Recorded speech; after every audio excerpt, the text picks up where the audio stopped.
all. It's great to see that more and more local groups, churches, and that such are actually coming forward to do these types of training. It's great to see that this is happening.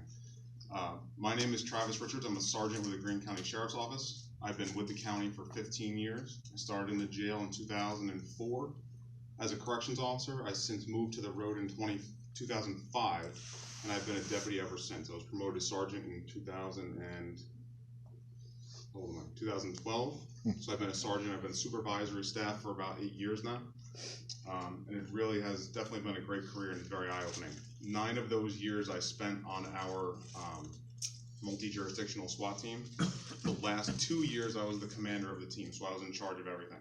Okay, we had about 25 members of the team, and we operated within Greene County and Columbia County. A lot of stuff that we would do was high-risk search warrants, that type of stuff.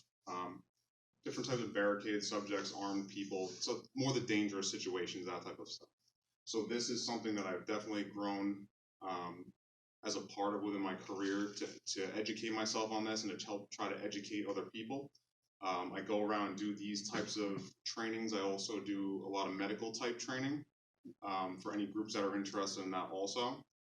A lot of it is to do with this type of stuff, but I'm also a patrol sergeant, so that's my main function. I do this on the side, all right? As we go through this, if anybody has any questions, please stop me and ask me, okay? There's no such thing as a stupid question. Please stop and ask, okay? This is something that is such a very hot topic within the United States, and it has been for several years now, okay? Because of this random act of violence that does occur, there's a lot of people that are very nervous within their communities. And as Wayne and I had spoke about on the phone when we had talked, the incident in Texas has spurred a lot of uneasiness within the religious communities. We're seeing a spike in violence within New York City, within the Jewish community there. So this is happening more on a frequent level. So it's great to see that people are reaching out to discuss these things and looking to educate themselves more on these types of events.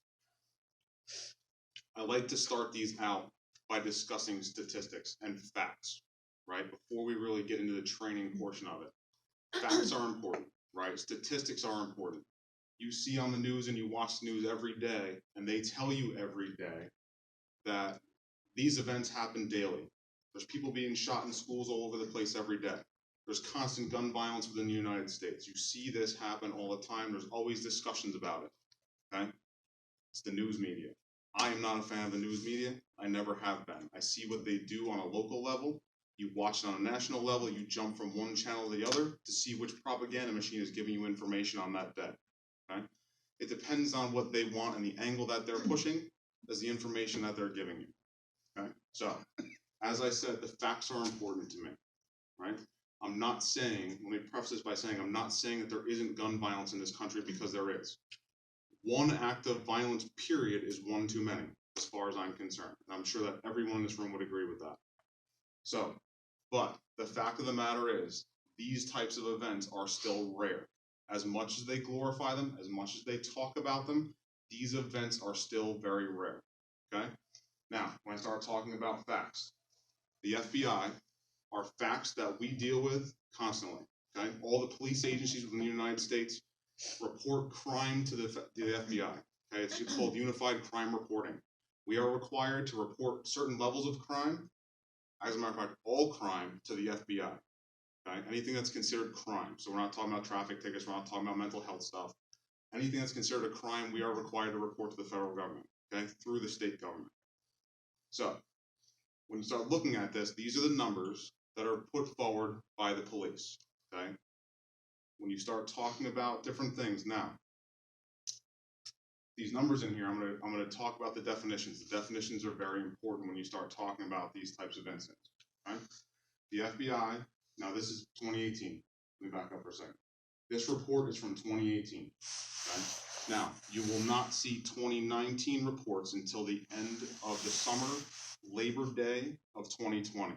It takes some time for them to formulate all the reports, get all the crime data brought in, push it all through, and come out with the accurate numbers. So you will not see a 19 report until the end of this year, towards the end of this year, okay? So a lot of things that you see me talking about is from 2018. The FBI has designated 27 shooting incidents, active shooter incidents in 2018, okay? Now, if you watch the news, how many do you see in the news? They talk about hundreds. Happens every day. Happens all over the place. There's multiple ones a day. The FBI has designated 27 as an active shooter incident. Now, the definition. As with the past FBI active shooter related publications, this report does not encompass all gun related situations. Okay? Now, about 35,000 people a year die in the United States of gun related deaths. Okay? You take the suicides out, it's about 17,000, okay, roughly every year. You take the suicides out that are homicides or some other accidental firearm related death. Okay? Rather, it focuses on a specific type of shooting situation. The FBI defines an active shooter as one or more individuals actively engaged in killing or attempted to kill people in a populated area. Okay, so that's the definition of an active shooter incident for the FBI. Okay? Implicit in this definition is the shooter's use of one or more firearms, right? We wouldn't have an active shooter without a firearm. So that term, the fact that they have one or more firearms, is implicit in the definition. The active aspect of the definition inherently implies that both law enforcement personnel and citizens have the potential to affect the outcome of the event based upon their responses to the situation. Okay? Which this is absolutely true, and we'll talk more about this as we go along. Excluded from this report are gang and drug-related shootings and gun-related incidents that appeared not to have put other people in peril. Example, accidental discharge of a firearm in a bar. Okay? So, they take out gang violence, they take out drug violence, which is the majority of the shootings and homicides in this country. They take those out. Okay? So, here's the numbers. If you look at this, there's 27 incidents in 16 states in 2018. Right? Encompassing those 27 incidents, there was 213 casualties. Okay, now, what do I mean by casualty? A casualty is anyone that is killed or injured during the event or as a result from the event. Okay? Now, when I say injury, I don't mean people that were shot and or stabbed. Okay? Somebody's running down the hallway, they twist and break their ankle. That's a casualty. Somebody gets cut on glass. That's a casualty. They're running away, they run out into traffic, they get hit by a car. That's a casualty because that was specifically related to the event. Okay? It doesn't mean that they were shot. Okay? Now, 85 people were killed, including 2 law enforcement officers and 1 armed security guard. Okay? 128 people were wounded. Out of those 27 shooters, 23 of them were males, 3 were females, and 1 is still at large because they have 1 person that was never arrested or taken into custody. Okay?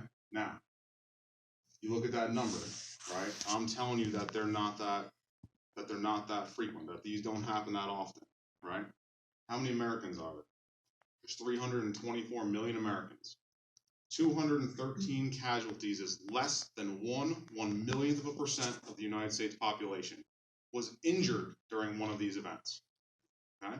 So that number is extremely low, right?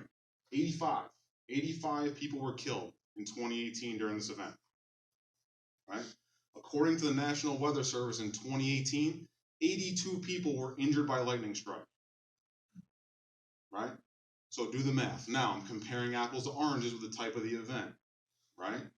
But if you look at it based on the numbers, 82 people with a lightning strike, 85 people killed in these events. Right? Now, obviously they're completely separate incidents, and the impact is much more broadly felt than just people being injured. Now, in these events, you have how many hundreds of people that may be affected by this, not just physically, but mentally, right? It affects their life in some way, shape, or form. The family of the people that were injured, the family of the people that were killed. So it's a much more broad, sweeping event than lightning strikes. I'm just comparing apples to apples when we're talking about numbers, but it's apples to oranges when you're talking about the event itself. Now, here's another report. This is all of the most recent ones from 2000 to 2018. So this is the time period that we're talking about when we're talking about active shooter incidents. So during that time period, there was 277 incidents between 2000 and 2018, resulting in 2,430 casualties, right? We talked about casualty, not just shot, any type of injury resulting from the event, which resulted in 884 deaths. Way too many, as far as I'm concerned. 1 is way too many. Okay? As I said before, and nobody will disagree with that. Now, look at the years. So, what's the trend? We're looking at an upward trend. Okay, the last few years it seemed to level off. 20 to 27, we're kind of at a plateau from 2012 here. We had a little bit of a dip and a spike. The highest year was right here in 2017. Okay, so we are looking at an upward trend. There is an increase. As much as there is an increase, it's still very rare. Okay, as I said before, less than 1/1,000,000th of a percent. Look at this. Why is that number so high in 2017? What happened in 2017? Right? Las Vegas happened in 2017. The Route 91 Harvest Fest shooter was in 2017. Right? I'm not sure the exact numbers off the top of my head. I believe 52 people were killed. Officially reported there was over 500 people that were casualties to that event. There was a lot of people that were trampled and injured. One person being trampled and killed during that event because you had a flood of 10, 12,000 people that were trying to get out at the same time. Right? So that's why this is so high. If you take those 500 people out, we're back down to this number again. Okay? But it is a reality. So, same thing. Another chart here, you're looking at the casualty breakdown. The green would be the people that were killed, and this off-white color is the people that were wounded. Again, 729. Okay? So, more specific, they break this down a little bit to talk about the areas of where this occurred. Okay? The areas within your communities, within our country where this occurred. Commerce being the highest area. It encompasses almost half. Okay? 43.7% is more related to businesses and malls. The next highest one, as sad as this is, institutions of education is the second highest one. Right? But when you break this down, you come down further to the area where we are today, right? We are inside a place of worship. Within a religious institution, a house of worship encompasses 4%. Okay, so this is extremely low here, right? When you start looking at the grand scheme of numbers. So, I just got done telling you, and you're all looking at me, Travis, you're telling me that this is very rare, right? You're telling me and you're talking about all this violent crime that occurs in the United States. And it's true. There is a spike, as I showed you before, there's a spike in these numbers. They're constantly traveling up. It's kind of plateaued in the last couple of years. Right? Now, look at this chart. Reported violent crime rate in the United States 1990 to 2017. This is all violent crime within the United States for this period of 20